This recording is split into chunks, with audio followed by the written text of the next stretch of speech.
Periodic classification of elements, chapter 5, and this is the lecture 5 of this chapter.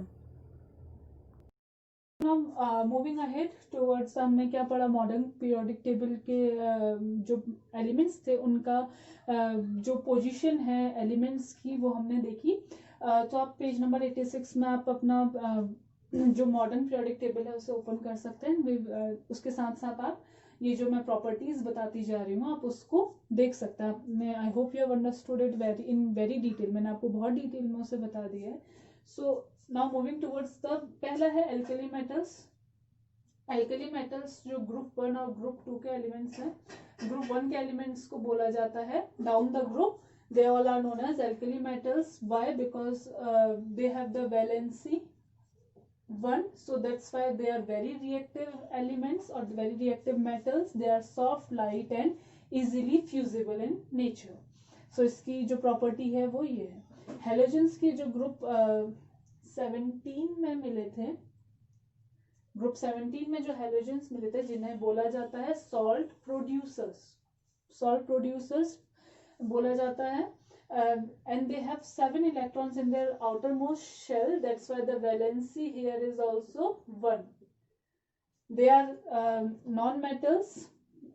इसमें जो एक और चीज है, जो सोडियम और पोटेशियम है वो H2O से भी हल्के होते हैं, वाटर से भी हल्के माने जाते हैं. कौन? सोडियम और potassium. Moving towards this, halogen में जो ब्रोमीन है वो सिर्फ इकलौता हेलोजन है जो लिक्विड फॉर्म में मिलता है.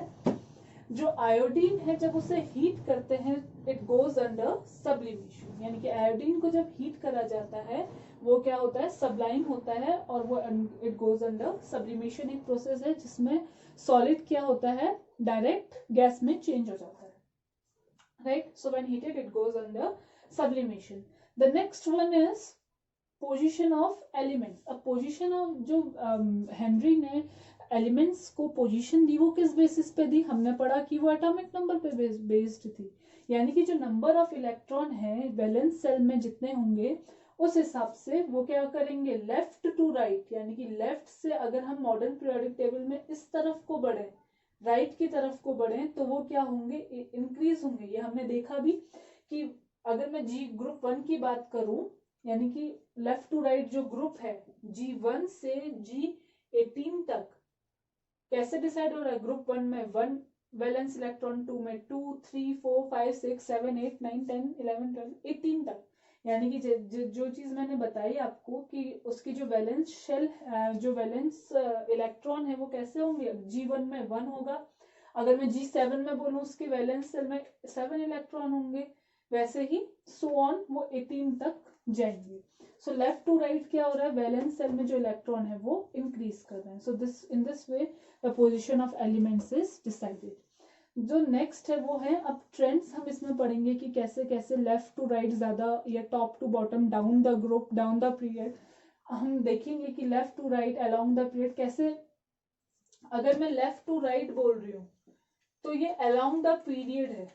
यानी कि ये पीरियड 1 है तो इसका लेफ्ट राइट, यानी कि जो पीरियड्स हैं इसके लेफ्ट राइट की बात कर रही हूँ. और अगर मैं ग्रुप डाउन द ग्रुप बोल रही हूँ तो ग्रुप 1 के नीचे को जितने एलिमेंट्स हैं उनकी बात की जा रही है. आपको ये माइंड में रखना होगा. आप अपनी मॉडर्न पीरियोडिक टेबल आप उसमें भी देख सकते हैं. सो वैलेंसी क्या है? Number of valence electron in its outermost shell. Outermost shell में कितने वैलेंस इलेक्ट्रॉन है वो क्या डिसाइड करेंगे? उसकी वैलेंसी डिसाइड करेंगे. That we have already discussed. Right. Atomic size यानी कि जो रेडियस है एटम का, रेडियस मतलब ये न्यूक्लियस है. मान लीजिए ये है कौन सा पीरियड? 6 पीरियड का एलिमेंट है. कोई 6 पीरियड का एलिमेंट है तो उसके शेल कितने होंगे? 6. राइट. थोड़ा कम कर लेते हैं क्योंकि यहाँ पे स्पेस इतनी नहीं है. मान लीजिए 3p लिख लो तो इसके वैलेंस सेल कितने होंगे? It will be 3. Third period है तो 3 जो इसके शेल्स हैं वो कितने होंगे? 3. तो न्यूक्लियस से इस आउटर मोस्ट शेल की जितनी दूरी है वो इसका क्या कहलाता है? रेडियस. यानी कि एटॉमिक साइज किस पे डिपेंड करता है? किसी भी एटम के रेडियस पे। तो रेडियस कैसे डिसाइड होता है? Between nucleus and the outermost shell. उसके बेसिस पे क्या डिसाइड होता है? Their atomic radius. तो एटॉमिक रेडियस क्या होगा? 2 पॉइंट इससे निकल के आए कि एटॉमिक रेडियस डिक्रीज करेगा जब लेफ्ट से राइट की ओर को मूव किया जाएगा अलोंग द पीरियड। यानी कि अगर थर्ड पी की बात की जाए, जब वो लेफ्ट से राइट की तरफ को मूव कर रहे हैं एलिमेंट्स, यानी कि थर्ड पी में क्या आते हैं? हाइड्रोजन, लिथियम है, लीना, यानी कि सोडियम।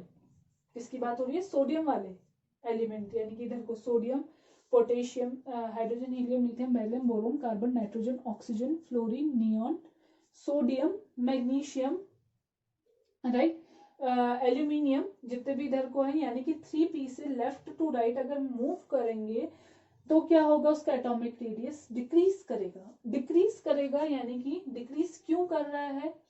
रीजन उसके पीछे ये है, इसके साथ हम रीजन भी पढ़ेंगे। ड्यू टू इंक्रीज, ये इसका साइन का मतलब है इंक्रीज, और मैं नीचे को एरो बनाऊंगी तो समझ जाना डिक्रीज है। Due to increase in nuclear charge, उसके न्यूक्लियर चार्ज में क्या होगा? वो न्यूक्लियर चार्ज क्या होता जाएगा? बढ़ता जाएगा।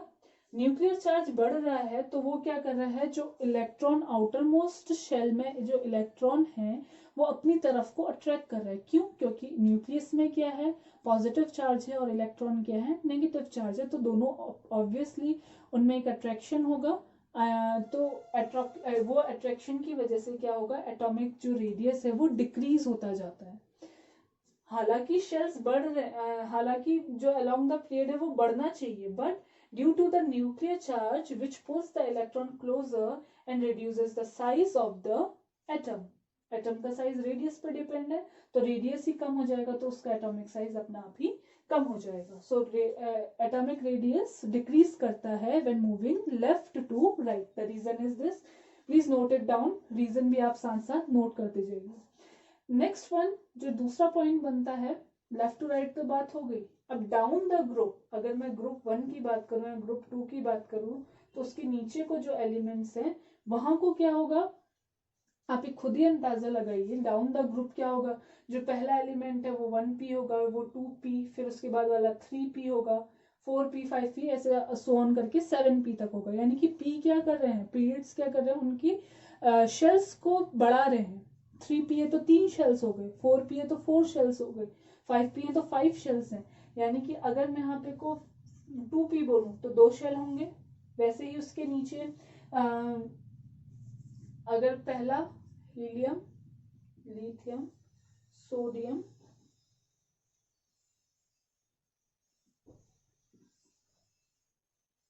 फ्रांशियम, ठीक है। अगर मैं डाउन द ग्रुप बोलूं तो ये क्या है? पहला पीरियड का एलिमेंट है 1p, ये 2p, 3p, 4p and so on. सो अगर मैं लिथियम के जो एटम है वो बनाऊं तो 2 ही इसके क्या होंगे? शेल्स होंगे। सोडियम के बनाऊंगी तो 3 होंगे। ऐसे ही पोटेशियम के बनाऊंगी तो 4 सेल्स होंगे। तो क्या होगा? एटॉमिक रेडियस इंक्रीज करेगा डाउन द ग्रुप। आप रीजन खुद ही निकाल सकते हैं, क्योंकि जो नए शेल्स हैं वो ऐड होते जा रहे हैं, जिसकी वजह से अगर न्यूक्लियर चार्ज बढ़ भी रहा है तो क्या होगा? शेल्स उसकी कमी पूरी कर देंगे। तो शेल्स क्या कर रहे हैं? इंक्रीज होते जा रहे हैं। In spite of increase in nuclear charge, size क्या होगा? इंक्रीज होता जाएगा। क्यों? क्योंकि शेल्स क्या हो रहे हैं? ऐड होते जा रहे हैं। लेकिन लेफ्ट टू राइट ऐसा नहीं है। लिथियम के बाद क्या आता है? Hydrogen, helium, lithium, beryllium, boron. उसमें क्या होंगे? 2p में है तो सब 2p नहीं है वो, ठीक है। तो यही क्या है, इसी के बेसिस पे क्या समझाया गया आपको? ये एटॉमिक साइज पढ़ाया गया। इसके बाद देखेंगे हम मेटेलिक और नॉन मेटेलिक प्रॉपर्टीज कैसे इसमें डिसाइड होती है। Now next we will see you will see that the atomic radius decreases down in moving from left to right along the period. ऐसा क्यों होता है? The reason is given here that due to the increase in nuclear charge, जब हम जैसे जैसे nuclear charge increase होगा उससे क्या होगा? जो इलेक्ट्रॉन्स हैं which tends to pull the electron closer, यानी कि हमने पढ़ा था कि न्यूक्लियस की वजह से क्या होता है? ये जो इलेक्ट्रॉन्स हैं इसके ऑर्बिट में जो रिवॉल्व कर रहे हैं वो क्या होंगे? ये इलेक्ट्रॉन्स, ये न्यूक्लियर चार्ज क्या करेगा, इन इलेक्ट्रॉन्स को अपनी तरफ अट्रैक्ट करके रखेगा। सो जैसे जैसे क्या होता जाता है, जब हम लेफ़्ट से राइट की तरफ को मूव करते हैं तो क्या होगा, जब लेफ़्ट से राइट को मूव करेंगे तो जो रेडियस होगा वो कम होगा। रेडियस हमने देखा कि दो मतलब न्यूक्लियस और सबसे आउटर मोस्ट शेल के बीच में जो भी डिस्टेंस होता है उसे रेडियस बोला जाता है। सो जैसे जैसे न्यूक्लियर चार्ज बढ़ेगा तो यहाँ पे जो प्रेजेंट प्रोटॉन है वो इलेक्ट्रॉन्स को अपनी तरफ अट्रैक्ट करेंगे। इलेक्ट्रॉन्स को अट्रैक्ट करेंगे तो ये जो ऑर्बिट है जिसमें इलेक्ट्रॉन रिवॉल्व कर रहा है वो भी इनकी तरफ को अट्रैक्ट होना शुरू करेगा, जिससे कि रेडियस क्या होगा, वो डिक्रीज होगा। So this is the reason that why the atomic radius decreases when we move from left to right along the period. Now moving ahead, we will see about the groups. So as we have studied about the period, but now we will discuss about the groups. So for that you will study the variation in atomic number of first group elements, and below them we will arrange them in the increasing order. The group 1 elements are sodium, lithium, rubidium, cesium and potassium. You will have to arrange them in the increasing order. We all know that atomic radius is measured in picometer, pm. The smallest one increasing order में कैसे, यानी कि सबसे छोटा फिर बड़ा फिर उससे बड़ा एटॉमिक रेडियस किसका है हम वो देखेंगे। सो लिथियम 152, तो सबसे पहले लिथियम अरेंज होगा, तो Li हम अरेंज कर देते हैं। देन लिथियम के बाद है sodium, that is Na। Sodium के बाद है पोटेशियम K, फिर rubidium and then caesium. So ऐसे करके क्या होगा, इनको हम अलाइन करेंगे in the increasing order. So name the element which have the smallest and the largest atoms. Smallest will be the lithium and the largest will be the caesium, right, according to their radius size. तो उसी से atomic size उतना ही बड़ा होगा। How does the atomic size vary as you go down the group. तो atomic size vary कर रहा है, इनके इंक्रीजिंग ऑर्डर में हम देख सकते हैं that you will see that the atomic sizes increases down the group. क्या हो रहा है, जब हम डाउन द ग्रुप जा रहे हैं तो एटॉमिक साइज क्या हो रहा है, इंक्रीज कर रहा है। लेकिन हमने पीरियड में देखा था जब हम लेफ्ट से राइट जा रहे थे तो एटॉमिक रेडियस जो है वो डिक्रीज कर रहा था, एटॉमिक साइज जो है वो डिक्रीज कर रहा था। बट ग्रुप्स में उसका अपोजिट होता है। This is because we will see the reason now that this is because new shells, जो नए shells हैं वो क्या होते जाते हैं, ऐड होते जाते हैं। जैसे मैंने आपको बताया जब down the group let's see the periodic table first। जब हम देखिए जैसे हम डाउन द ग्रुप जा रहे हैं, राइट, हम डाउन द ग्रुप जा रहे हैं लाइक दिस, यही है lithium, sodium, potassium, rubidium, caesium और फ्रेंशियम, राइट। सो जब हम डाउन द ग्रुप जा रहे हैं, ये ग्रुप 1 है, जब हम इस ग्रुप में नीचे की तरफ को जा रहे हैं तो पीरियड चेंज हो रहे हैं, यानी कि लिथियम का पीरियड 2 है, सोडियम का 3 है, सिमिलरली 4, 5, 6 एंड 7। अब मैंने बताया कि अगर थर्ड पीरियड है तो उसके ऑर्बिट्स भी कितने होंगे, 3 होंगे, right, like this 1, 2 and third one.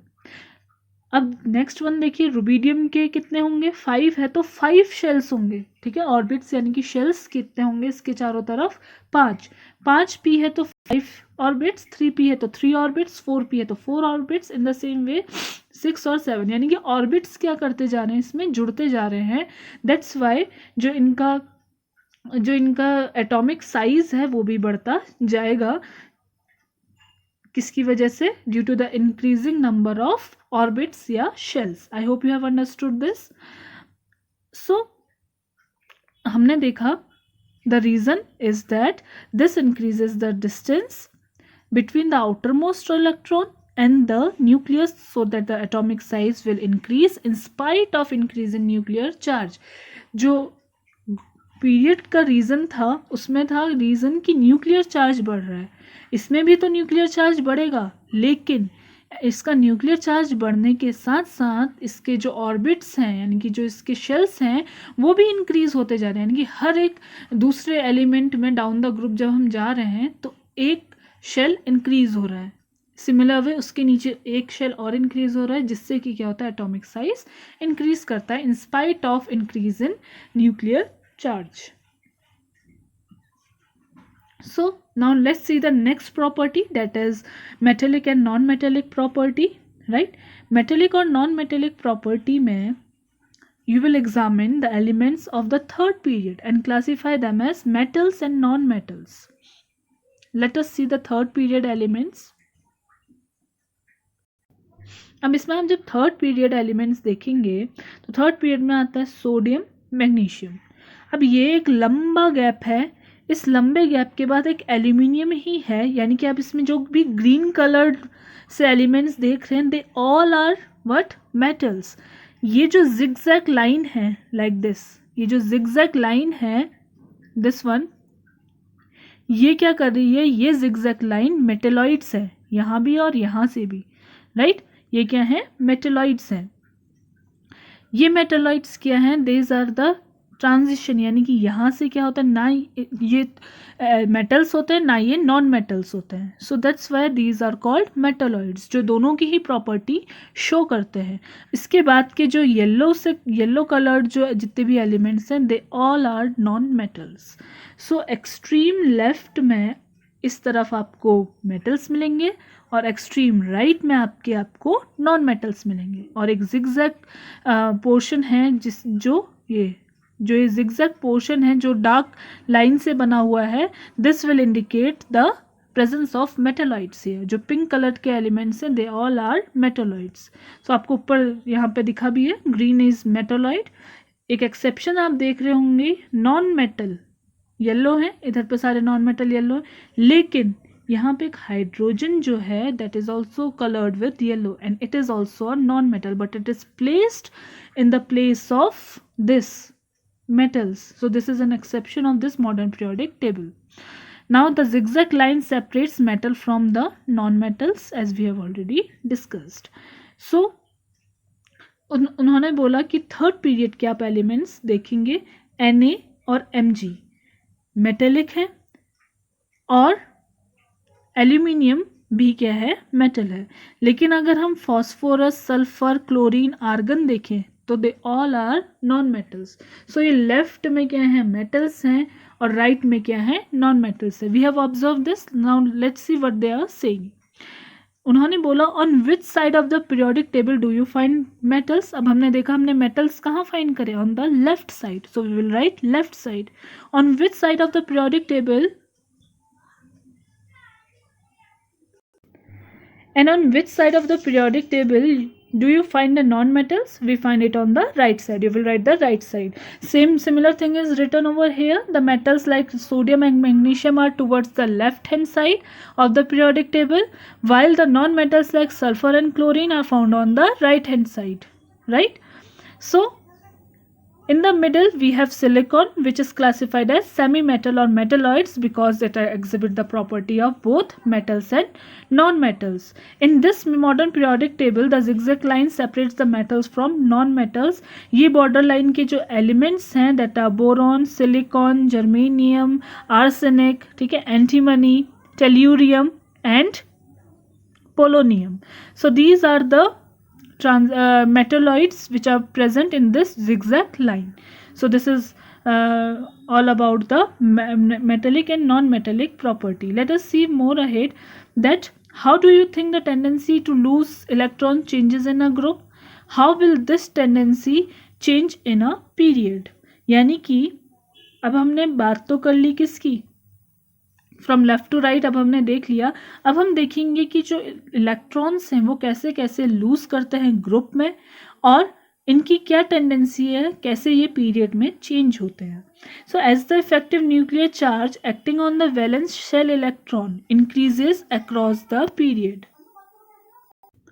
So let us see that as the जैसे जैसे न्यूक्लियर चार्ज बढ़ेगा, यानी कि जैसे जैसे न्यूक्लियर चार्ज हमने देखा कि न्यूक्लियर चार्ज क्या हो रहा है, बढ़ रहा है अक्रॉस द पीरियड. जब हम लेफ़्ट टू राइट मूव कर रहे हैं तो क्या होगा, न्यूक्लियर चार्ज विल इंक्रीज. यही न्यूक्लियर चार्ज किस पे एक्ट करता है, जो outermost valence shell electron है उस पर एक्ट करता है. उस पर एक्ट करेगा तो पॉजिटिव न्यूक्लियर जो चार्ज है, यानी कि न्यूक्लियस में कैसा चार्ज है, पॉजिटिव, तो वो क्या करेगा, जो इलेक्ट्रॉन्स लूज करने की टेंडेंसी उसे कम कर देगा। क्यों? क्योंकि अगर प्रोटॉन्स ज़्यादा होंगे तो इलेक्ट्रॉन्स क्या रहेंगे, स्टेबल रहेंगे, राइट। तो इसीलिए हम देखते हैं जब हम लेफ़्ट टू राइट मूव करते हैं तो इलेक्ट्रॉन्स को लूज करने की टेंडेंसी भी कम हो जाती है due to the nuclear charge, effective nuclear charge. ये आउटर मोस्ट वैलेंस इलेक्ट्रॉन क्या कर रहा है, जो फेस करता है, यानी कि इसकी तरफ क्या हो रहा है, ये अट्रैक्ट हो रहा है। जो इसकी तरफ अट्रैक्ट होगा तो क्या होगा, इसको लूज करने की जो टेंडेंसी है वो डिक्रीज हो जाएगी। सो लेट अस सी, जैसे जैसे हम पीरियड में लेफ्ट से राइट की तरफ को मूव कर रहे हैं वैसे वैसे इलेक्ट्रॉन्स के लूज होने की टेंडेंसी भी कम होती जाती है। इसीलिए जब हम ग्रुप 18 देखते हैं, यानी कि इस वाले में एलिमेंट्स में हम देखते हैं तो ये सारे क्या हैं, they don't lose any of the electron, यानी कि ये कोई इलेक्ट्रॉन लूज नहीं करते। That's why they are known as noble gases और दे आर लीस्ट रिएक्टिव। तो इससे इनकी रिएक्टिविटी भी डिसाइड होती है। Late us see how. So electron is decreasing because outer most electron बहुत दूर हैं फ्रॉम द न्यूक्लियस, राइट। ये तो बात हो गई पीरियड की। पहले हम देखेंगे down the group. Down the group the effective nuclear charge जो वैलेंस इलेक्ट्रॉन फेस कर रहे हैं, we will see here down the group, यानी कि इस तरफ from top to down. Top to down क्या होगा, जो वैलेंस इलेक्ट्रॉन फेस कर रहे हैं, experience by the valence electron is decreasing, क्या है, डिक्रीज कर रहे हैं। क्यों? क्योंकि जो हमने क्या पढ़ा, जैसे जैसे डाउन द ग्रुप वो बढ़ते जाते हैं तो नंबर ऑफ शेल्स भी क्या करते जा रहे हैं, इंक्रीज करते जा रहे हैं, जिसकी वजह से इसके न्यूक्लियर चार्ज का कोई इफेक्ट नहीं पड़ता इसके आउटर मोस्ट इलेक्ट्रॉन्स पे, because they are very far away from the nucleus, therefore they can be lost easily, hence metallic character decreases across the period and increases down the group। जैसे जैसे नीचे को ये move करते हैं उतने ही ज़्यादा उतने ही मेटल्स क्या होते जाते हैं, इलेक्ट्रॉन स्ट्रॉन्ग होते जाते हैं। सो जैसे जैसे हम डाउन द ग्रुप बढ़ेंगे तो इनकी मेटेलिक प्रॉपर्टी इंक्रीज होती जाएगी। क्यों? क्योंकि इनके इलेक्ट्रॉन के लूज होने की टेंडेंसी उतनी ही ज़्यादा बढ़ जाती है। यानी कि सोडियम पोटेशियम से ज़्यादा स्ट्रॉन्ग मेटल कौन होगा, फ्रेंसियम और caesium, right. I hope you have understood this कि कैसे इलेक्ट्रॉन लूज होने की वजह से इनके जो करेक्टर, मेटेलिक करेक्टर है, वो कैसे इंक्रीज कर रहे हैं। So now moving ahead, that we will have studied about metallic character. Now non-metals. Non-metals on the other hand क्या होते हैं, इलेक्ट्रोनेगेटिव होते हैं, यानी कि they then tend to form bonds by gaining electron, right? अभी तक तो लूज इलेक्ट्रॉन होने की बात हो रही थी। लूज इलेक्ट्रॉन होने की वजह से क्या होगा, ये मेटेलिक करेक्टर शो करेंगे और ये गेन करते हैं इलेक्ट्रॉन को। जैसे क्लोरीन है, क्लोरीन का एटॉमिक नंबर कितना होता है, 17। तो इसका इलेक्ट्रॉनिक कॉन्फ़िगरेशन क्या होगा, 2,8,7, यानी कि ये एक इलेक्ट्रॉन क्या करेगा, गेन करेगा। और इधर के सारे ही जो एलिमेंट्स हैं वो सारे ही क्या करते हैं, इलेक्ट्रॉन हमेशा गेन करते हैं, जिनकी वजह से ये क्या कर दिखाते हैं, कैसी टेंडेंसी दिखाते हैं, ऑफ नॉन मेटल्स। यानी कि नॉन मेटल्स इलेक्ट्रोनेगेटिव होते हैं और ये बॉन्ड फॉर्म करते हैं जब ये इलेक्ट्रॉन गेन करते हैं। So I hope you have understood कि मेटल जब इलेक्ट्रॉन लूज करते हैं तब वो उतने स्ट्रॉन्ग बनते जाते हैं। और मेटल की प्रॉपर्टी होती है कि मेटल्स क्या करते हैं, हमेशा इलेक्ट्रॉन लूज करते हैं। नॉन मेटल्स की ये प्रॉपर्टी होती है कि ये हमेशा बॉन्ड बनाते हैं इलेक्ट्रॉन को गेन करने से, right. So how would the tendency to gain electron change as you go from left to right across the period? जब हम लेफ्ट से राइट की तरफ जा रहे हैं तो हम देख रहे हैं लेफ्ट से जब हम राइट की तरफ जा रहे हैं तो इलेक्ट्रॉन के गेन करने की टेंडेंसी इंक्रीज हो रही है। इलेक्ट्रॉन के गेन करने की टेंडेंसी इंक्रीज हो रही है और लूज करने की टेंडेंसी क्या हो रही है, कम हो रही है। So how would the tendency how to gain electron change as you go down the group? Gain करने की जो इलेक्ट्रॉन की टेंडेंसी है वो डिक्रीज होती है down the group, right? As the trend of electronegativity show, non-metals हमेशा कहाँ मिलते हैं? In the right side of the periodic table towards the top. These trends also help us to predict the nature of oxides formed by the elements, because it is known to you that oxides of metals are basic in nature and metals are acidic in general. हमें पता है कि जो metals हैं oxides के oxides of metals यानी कि metal जो ऑक्सीजन के साथ रिएक्ट करते हैं वो हमेशा नेचर में बेसिक होते हैं और नॉन मेटल्स हमेशा एसिडिक होते हैं. So I hope you have understood this much. So this is all about the properties that we have studied or that we have studied on the basis of this modern periodic table. So हमने इसमें mainly पढ़ा group ये S block और P block, right? S और P block ही हमने इसमें पढ़ा. इस block का अभी कोई इतना काम नहीं है तो हमने इसीलिए इस block को नहीं पढ़ा. So this is all about the modern periodic table. I hope you have understood. On the basis of this, today you will solve your question answer that has been given to you in this chapter. So till then, thank you and have a wonderful day.